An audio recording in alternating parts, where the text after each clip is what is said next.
Welcome to Veterans View. And today we have Miss Carla Boggs, and she's from Huntsville, Alabama, and she's an Air Force veteran. And we're going to be discussing her life story, which is one impressive story that you would love to hear. But first, Carla, would you please just introduce yourself, tell us a little bit about your Air Force time, and whatever you want to say about your children, your family, or whatever. Okay. Hi, I'm Carla Bug, and as he said, I live in Huntsville, Alabama.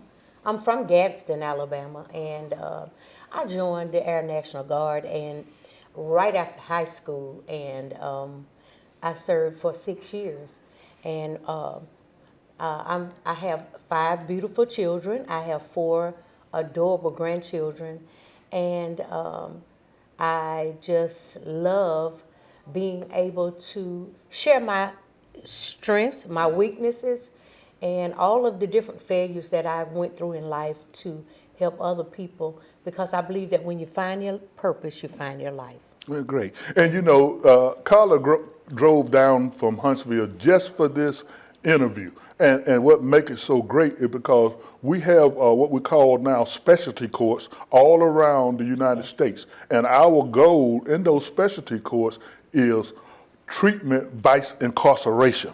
So I wanted to interview Carla today because Carla has a story that will just move you to hear her talk about it. So Carla, we're going to give it to you now to tell us about your story. Well, let me first start by saying that I grew up in a home of 2 parents, mother and father. Mm-hmm. And but sometimes there were 10 of us, mm-hmm. and so sometimes when you live in a family of a large number, you don't get the attention that you need. And so as time went on, I found myself. I know now I was lacking approval, acceptance, mm-hmm. and I wanted it from my father. I really wanted it from both parents, but mom was so busy being a good mother and a good wife, and mm-hmm. So I seek for attention mm-hmm. other places. So as time went on, I was a cheerleader in high school. Oh. I was an A student in high school, and I found out here recently that I didn't even have to study. Everybody tell me, you didn't even have to study. You were so smart in school. Right. But it was just a given for me. And so I began to seek outside of home for attention. And I started experimenting with marijuana mm-hmm. and a little bit of my dad's beer every now and then. My dad was alcoholic, functioning alcoholic with 3 jobs. And so after high school, he already told me that we're not sending you to college. We don't have the money for it. So I decided to go into the Air Guard, and thinking that maybe that would help me. And some things happened while I was in the Air Guard, military sexual trauma. Mm-hmm. And but I brushed that off because I was experimenting with drugs, as I said, mm-hmm. at that time. Cocaine was the drug of use. And as time went on, I began to go from location to location. Shame, guilt, regret led me to move here, move there, until I couldn't keep up any longer in the military. So I just decided to accept my honorable discharge after 6 years, and I continued with the drug use. It got worse. It got worse. Yes, okay. Of course it got worse. Started getting in trouble with the criminal justice system, here and there, a little bit here, a little bit there. And as you can imagine, it began to compile. Mm-hmm. And I got involved with some guys that I went to high school with. They were selling drugs, and I found out that I could cook the drugs, mm-hmm. cocaine, and make it into rock. Well, at this point, I was smoking it at that time. And so to feed my habit, I began to not only cook for them, but for a lot of different drug dealers. And then I was arrested on several different charges in the state of Alabama with possession and distribution of cocaine on those what you call secret indictments in mm-hmm. in my hometown. Well, I was sentenced to three 15-year sentences, 45 years in Julia Tutwiler Prison for women, and they ran it concurrent, which meant one 15-year sentence. Well, while I was in prison,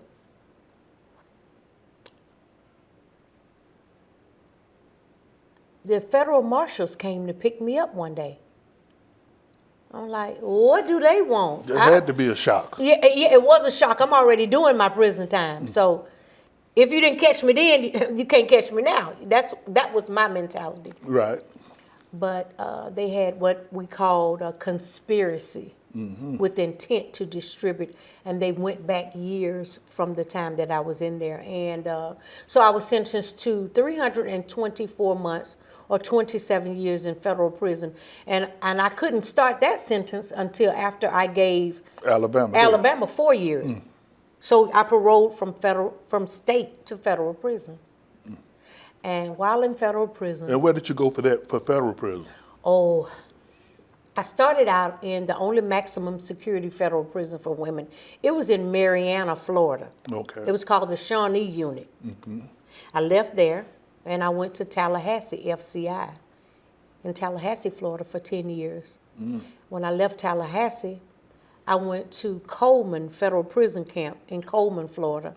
And from Coleman, Florida, I went to Marianna again to a camp. Well, at that point, I was trying to get into the drug program. You could get a year off your sentence if you get in the drug program, but only on the back end of your sentence. And that was, I was going to ask you, what kind of rehab were they putting you through while you was going through all of these years and No rehab. moving you? And see, and that's why I said our program is about treatment, not incarceration. Now continue. Yes. And after I left Marianna Federal Prison Camp, I went to Pekin, Illinois, to a drug program called RDAP. And after I left RDAP, they closed that camp down and they scattered us all over the country. And my last stop was in Waseca, Minnesota, at a federal prison in Waseca, Minnesota. And that's where I exited federal prison 20 years later. Okay. And you know, I've noticed that since you left there and you went through rehab, you have a lot of titles now where you are helping others. Yes. Who's going through the same thing that you've already been through. Tell us about that.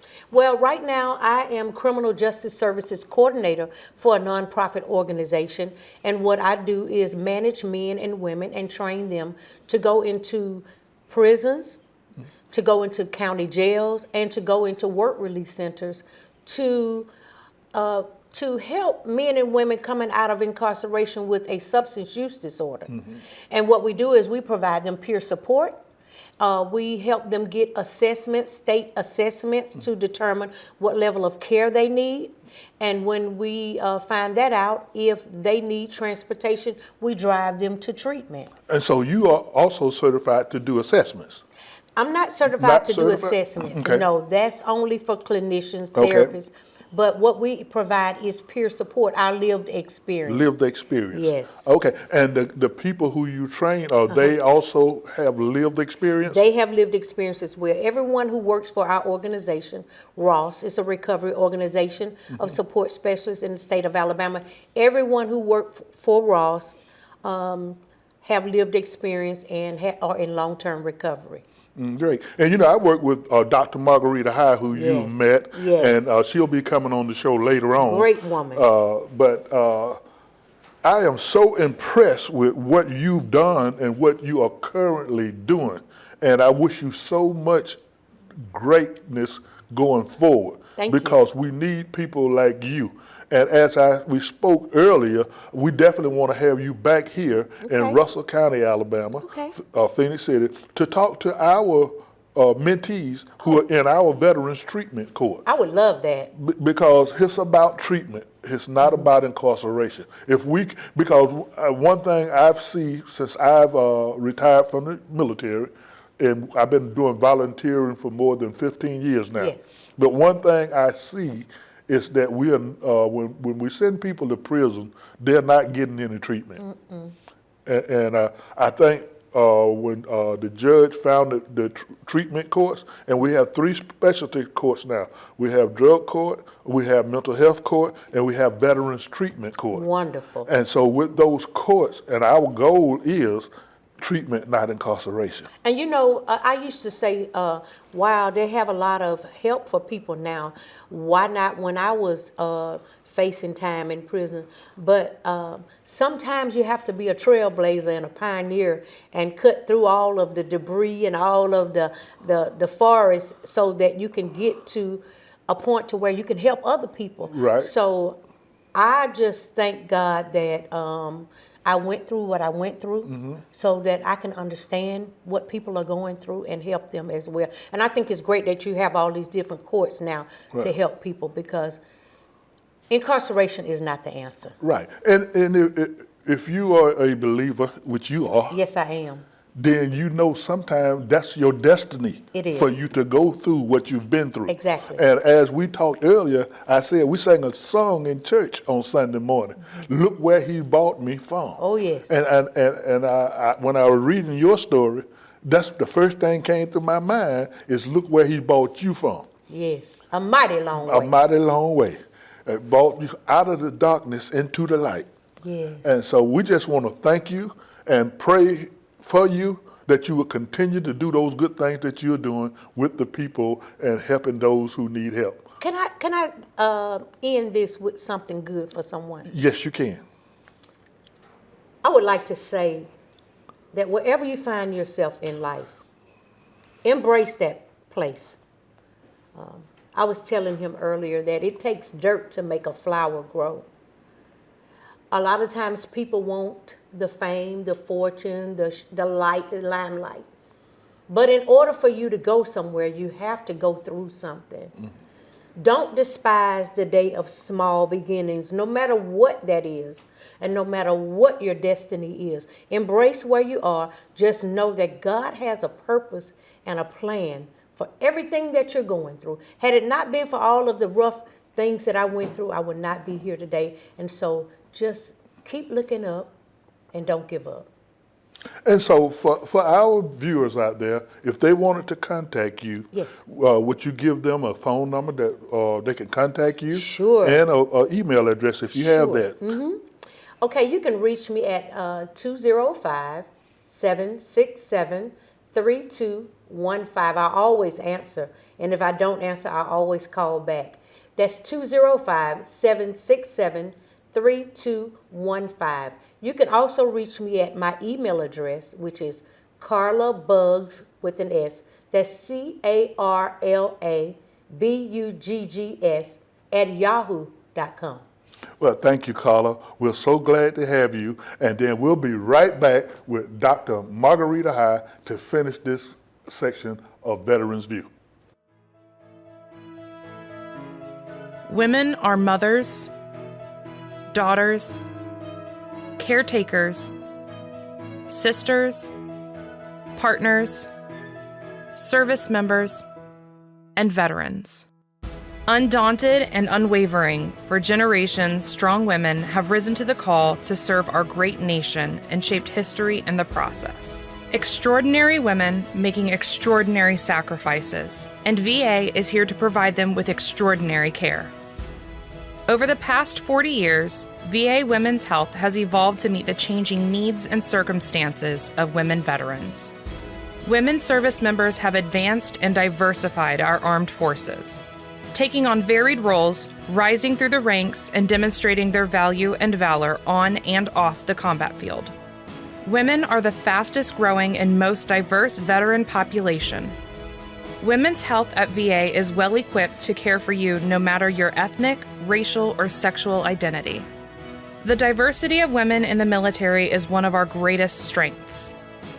The varying backgrounds, geographies, and life experiences of the women veterans we serve means we are uniquely able to understand and care for your specific needs. Today, VA is leading the way in offering comprehensive, integrated women's health services. Here at VA, women veterans receive specialized, high-quality care throughout every phase of their lives, while addressing their unique experiences related to military service. Highly trained staff provide a compassionate and welcoming environment to ensure every veteran feels safe, seen, heard, and at home. We provide state-of-the-art practices and cutting-edge health technologies leading the way in women's health. VA is focused on forward thinking and providing tailored, patient-driven care. Our providers and healthcare teams work together with you. Through telehealth appointments and electronic health records, we make accessing your information and communicating with your entire healthcare team easy. Likewise, these advances mean all of your providers are better able to gain insights and collaborate on all aspects of your health and well-being. Through My Healthy Vet at VA, you can send secure messages to your healthcare team to get answers to your questions, schedule and manage your health appointments, refill and track your prescriptions, and access your VA medical record, which includes viewing your lab and test results as soon as they are available. VA can also provide you with equipment and technology so you can access the services you need. Virtually or in person, patients benefit from a team of highly trained staff committed to supporting each veteran on their healthcare journey. VA places you at the center of a healthcare team dedicated to your whole health needs. Whole Health is VA's cutting-edge approach to care that supports your health and well-being. Whole Health centers around what matters to you, not what is the matter with you. Your care team will get to know you as a person and all the different factors that make up your life before collaborating on a personalized health plan based on your values, needs, and goals. These teams are a cornerstone of VA's whole health approach to healthcare. This model of patient-centered care is transforming services to be more personalized, integrated, comprehensive, and team-based for your optimal health and well-being. Only at VA can you access such a wide range of collaborative healthcare approaches and veteran-centered programs. Here, you are matched with a women's health primary care provider who is uniquely able to offer a wide range of high-quality, comprehensive care for prevention and treatment. Their role is also to lead the care team dedicated to addressing your healthcare needs and working to empower and equip you to take charge of your health and well-being. Your care team will support, guide, and help you create your personal health plan. What matters to you will shape your plan and drive your choices of clinical treatments and well-being programs. Helping women veterans get the care they need is what we do. No other health service in the world understands and cares for women veterans like VA. This level of trusted, holistic, and trauma-focused care and coverage with a deep understanding of military service is unique to VA. We tailor services to your specific whole health needs, ranging from maternity coordination, infertility care, healthy aging, mental health care, to general wellness within one system. Our specially trained primary care providers and the rest of your care team go the extra mile to get to know you and how best to treat you. We know each new phase of a woman's life brings new healthcare needs. Whether you want contraceptive care, are trying to conceive, are pregnant, or entering menopause, VA has the healthcare services, benefits, and staff to meet your needs. Our full range of preventive care services like mammography and cancer screenings work toward healthy aging. For expectant mothers, VA provides maternity coverage and coordination and works with community OB/GYN partners to ensure a seamless experience starting when you want to build a family, to finding out you're pregnant, to delivery, and through any of your post-delivery needs. If you are trying to conceive but are experiencing issues with fertility, VA, together with our community partners, offers comprehensive infertility services. Our supportive staff of infertility specialists provides a wide range of fertility treatments, procedures, and services which include infertility counseling, testing, genetic counseling, surgery, medication, and other treatments. Our mental health professionals are trained to address a range of mental health concerns, including those that may have been uniquely affected by military service. This includes anxiety, depression, post-traumatic stress disorder, and experiences with trauma and military sexual trauma. Our healthy aging programs inform and guide you through menopause and beyond. We partner with you to prevent and treat conditions like osteoporosis, diabetes, high blood pressure, and more. Your VA Women's Healthcare team works with you to deliver tailored healthcare services that work for your life and adapts to your changing health and well-being over time. Our Women Veterans Call Center can answer any questions you may have. Trained female representatives are there to help you get connected with the right resources to get your healthcare needs met. Confirm your veteran status, get clarity on eligible benefits and services, or even replace a lost ID card. No question is too big or small. VA Women's Health is here to serve and support women veterans of today and tomorrow with the best healthcare anywhere. Start your VA healthcare journey today. Contact the Women Veterans Call Center at 1-855-VA-WOMEN, 1-855-826-6636, or go to womenshealth.va.gov. Welcome back. And on the second half of the show, we have Dr. Margarita High here with us with the Healthcare Reentry Veteran Program, as well as the Veteran Justice Outreach Program. And I'm sure you still remember Miss Boggs, who's here with us. And I want to talk with Dr. High about the lived experience and engagement and attachment. Okay? So tell us about the lived experience, because Ms. Boggs have already talked about her lived experience, and with you working with the prison system and everything, tell us what all you are doing in your reentry program. Okay, what we are doing in the Healthcare Reentry Veteran Program is going to the prison and talking to all the inmates about what resources are available to them at the VA as well as in community. The Healthcare Reentry Veterans Specialists make sure that they have access to services through the VA at least 4 to 6 months prior to release. We try to make sure that they have their medical appointments as well as a psychiatric appointment prior to them leaving the correctional facility. We want to set them up for success.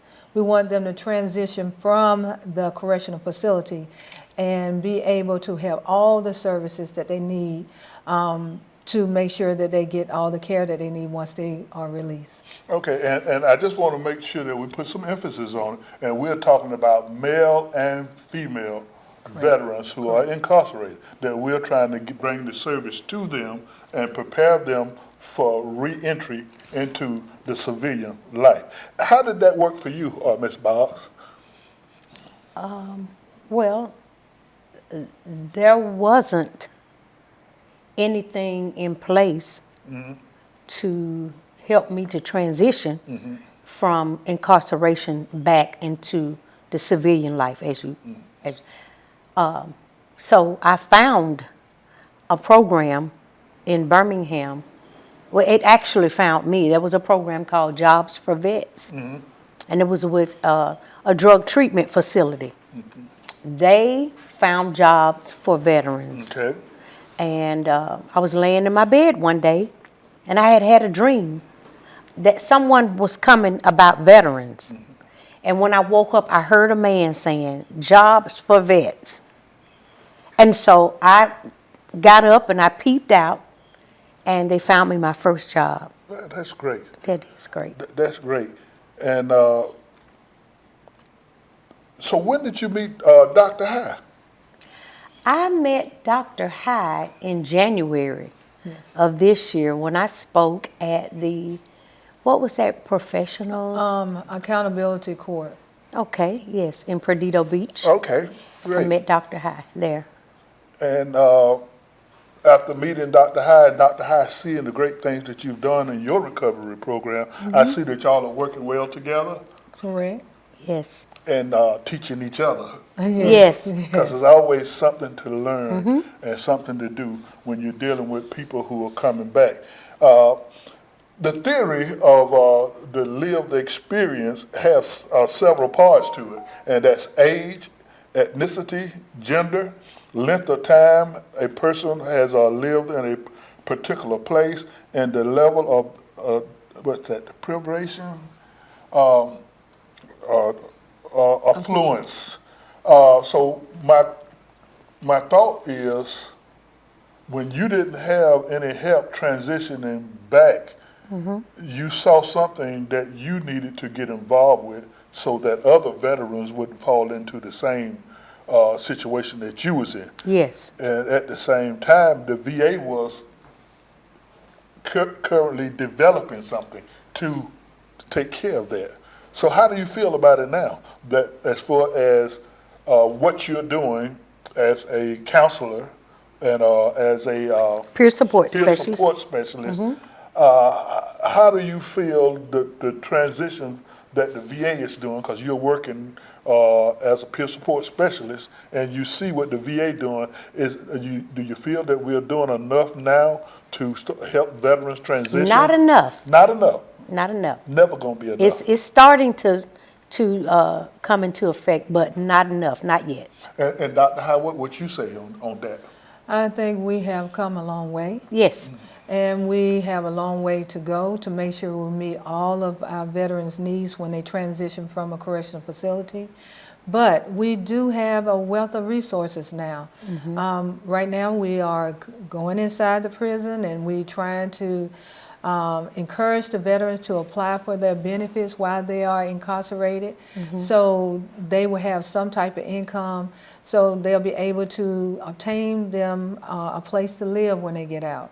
It's so important for a veteran to have a home plan Yes. before they get out. If they don't have a home plan, they will not be able to transition from the correctional facility. They will not be able to go up for parole if they do not have an adequate home plan. So it's so important right now that the VA is actively involved in looking at resources for incarcerated veterans, as well as making sure that we follow up with them once they are out. And you know, that's so important, because as we look, and a lot of our veterans end up incarcerated, something happened in the military in some cases that helped them go that path. Yes. Whether it was PTSD, Yes. MST, going to combat, having nightmares and dreams, and sometimes our doctors, our treatment facilities put them in a certain position where they are medicated, and now when you take that medication from them, they self-medicate, which end up causing them to get in trouble and end up. But there's one other part of this on down the road that we'll talk about later. We'll have Ms. Boggs come back with us, and we'll talk about it, which is Veterans Treatment Court. Okay. And we'll do that. That'll be another show. Okay. But before we close, Ms. Boggs, I want you to tell me about that butterfly that you have on your chain there. This butterfly that I'm wearing is a symbol of a group of women that I'm a part of. We're called the Butterfly Sisters. Okay. And it is a large group of women who are family, women who were incarcerated in federal prison all over the country. And we meet together once a year. We just met in Houston last month, and we are the Butterfly Sisters. So because we evolved from a cocoon to a butterfly. Okay, that's great. And there you heard it, the butterfly that just evolved from the cocoon. Yes. And we're going to close this show today. We want to thank you, Dr. High, for coming in and sharing the information, and for introducing me to Ms. Boggs so that we could do this and get ready for you all, or you, for your symposium that's coming up in Florida. Correct. So there you have it. Veterans View, we're glad that you're watching our show, and we'll see you next time.